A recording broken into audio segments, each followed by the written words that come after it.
PDF news की खबरें देखने के लिए आप हमारे चैनल को सब्सक्राइब कीजिए, साथ ही बेल आइकन दबाएं। नमस्कार, मैं हूं देवनाथ पांडे, आप देख रहे हैं पीडीएफ न्यूज। केंद्रीय मंत्री रामविलास पासवान जी का आज निधन हो गया। वो अब इस दुनिया में नहीं है। उन्होंने आज अपनी अंतिम सांस ली। लेकिन रामविलास पासवान एक ऐसे नेता थे, रामविलास पासवान एक ऐसे मंत्री थे जिनका हर किसी राजनीतिक पार्टी में कोई ना कोई जानने वाला या फिर कोई ना कोई सगा होता था। रामविलास पासवान विचारों के धनी आदमी थे और ऐसे नेता बहुत कम ही मिलते हैं, आज खासतौर से आज की राजनीति में। रामविलास पासवान के बारे में कहा जाता है कि रामविलास पासवान 6 प्रधानमंत्रियों के साथ काम कर चुके हैं। मतलब प्रधानमंत्री चाहे यूपीए की तरफ से कोई होता हो या फिर एनडीए की तरफ से होता है, रामविलास पासवान लगभग 6 प्रधानमंत्रियों के साथ काम कर चुके थे। और ये भी किसी भी राजनीतिक पार्टी के लिए ऐसे नेता का चले जाना, वो रिक्त स्थान भर पाना बहुत ही मुश्किल होता है।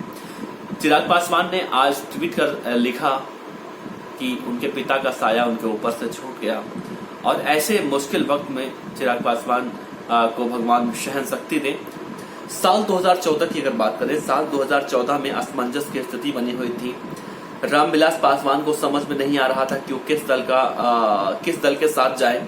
ऐसे में उनके बेटे चिराग पासवान चुनावी मैदान में उतरे और उन्होंने एनडीए के साथ जाने का निश्चय किया। ये फैसला कितना सही था उस वक्त नहीं पता था, लेकिन जब 2014 में बीजेपी प्रचंड बहुमत से जीत दर्ज की, एनडीए को जीत दर्ज हुई और तब से लेकर आज तक रामविलास पासवान केंद्र में मंत्री रहे। और रामविलास पासवान के बारे में कहा जाता है कि साल 2005 में एक मौका ऐसा भी आया था जब बिहार की सत्ता की चाबी रामविलास पासवान के हाथों में आ गई थी। उस समय उनकी पार्टी के 29 विधायक जीत कर आ गए थे। अब रामविलास पासवान चाहते थे कोई अल्पसंख्यक मुख्यमंत्री बिहार की गद्दी पर बैठे और इसके लिए उन्होंने आरजेडी और जेडीयू से संपर्क करने की कोशिश भी की। लेकिन चाहे हम आरजेडी की बात कर लें या फिर जेडीयू की बात कर लें, कोई भी दल रामविलास पासवान की इस बात को मानने के लिए राजी नहीं हुआ कि कोई अल्पसंख्यक मुख्यमंत्री बिहार की कुर्सी पर बैठेगा। और फिर जिसके बाद रामविलास पासवान किसी के साथ नहीं गए और बिहार में दोबारा से चुनाव हुआ। लेकिन उस बार जब चुनाव हुआ तो उसमें एनडीए को बहुमत मिला और जेडीयू और एनडीए मिलकर सरकार बनाए बिहार में और नीतीश कुमार बिहार के मुख्यमंत्री बने। रामविलास पासवान 2004 के लोकसभा चुनाव जीते, लेकिन 2009 में हारे। 2009 में पासवान ने लालू की पार्टी से राजद के साथ गठबंधन किया था और उनके पूर्व गठबंधन सहयोगी जो थे कांग्रेस, उसको छोड़ दिया। और इसी तरह वे 33 सालों में पहली बार हाजीपुर से जनता दल के रामसुंदर दास से चुनाव हार गए थे। मतलब आरजेडी में गए तो उनके सामने खड़े थे, उनके अपोजिट खड़े थे जनता दल के प्रत्याशी रामसुंदर दास। वो रामविलास पासवान को हराकर लोकसभा पहुंचे। साल 1975 में जब भारत में आपातकाल की घोषणा की गई थी तो रामविलास पासवान को गिरफ्तार कर लिया गया था। 1977 में रिहा होने पर वे जनता पार्टी के सदस्य बन गए और पहली बार इसके टिकट पर हाजीपुर से संसद पहुंचे और उन्होंने सबसे अधिक अंतर चुनाव से जीतने का विश्व रिकॉर्ड अपने नाम किया। 1980 में और 1984 में हाजीपुर निर्वाचन क्षेत्र से 7वीं लोकसभा के लिए चुने गए। 1983 में उन्होंने दलित मुक्ति और कल्याण के लिए एक संगठन दलित सेना की स्थापना की। 1989 में लोकसभा के लिए फिर से चुने गए और उन्हें विश्वनाथ प्रताप सिंह सरकार में केंद्रीय श्रम और कल्याण मंत्री बनाया गया।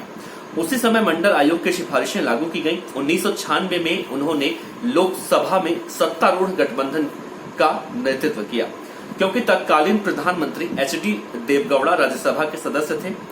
उसी साल वे पहली बार केंद्रीय रेल मंत्री बने। उन्होंने 1998 तक उस पद को संभाला। इसके बाद वे अक्टूबर 1999 से 2001 तक केंद्रीय संचार मंत्री रहे। जब उन्होंने कोयला मंत्रालय में स्थानांतरित किया गया तो इस पद पर अप्रैल 2002 तक बने रहे। लेकिन इसी बीच सन 2000 में लोक जनशक्ति पार्टी बनाने के लिए वे जनता दल से अलग हो गए। 2004 के लोकसभा चुनाव के बाद पासवान यूपीए में शामिल हो गए और यूपीए की सरकार में उन्हें रसायन एवं उर्वरक मंत्रालय और इस्पात मंत्रालय में केंद्रीय मंत्री बनाया गया। रामविलास पासवान एक ऐसे नेता थे, रामविलास पासवान एक ऐसे मंत्री थे, या यूं कहें रामविलास पासवान एक ऐसे इंसान थे जिनका जगह आज की राजनीति में भर पाना बहुत मुश्किल होगा। चाहे हम किसी भी पार्टियों के नेताओं की बात कर ले, रामविलास पासवान की जो कमी है वो हमेशा खलेगी। और रामविलास पासवान को दो कारणों की वजह से हमेशा के लिए याद किया जाएगा। पहला, हाजीपुर में रेलवे का जोनल कार्यालय रामविलास पासवान ने खुलवाया था, और दूसरा, केंद्र में अंबेडकर जयंती की जो छुट्टी आज हम लोग मनाते हैं, अंबेडकर जयंती की छुट्टी केंद्र में रामविलास पासवान ने पास करवाई थी। तो रामविलास पासवान का जाना वाकई में बहुत ही दुखद है। खबर अच्छी लगी हो तो लाइक कीजिए, सब्सक्राइब कीजिए, साथ ही बेल आइकन का बटन दबाइए पीडीएफ न्यूज की खबरें सबसे पहले देखने के लिए।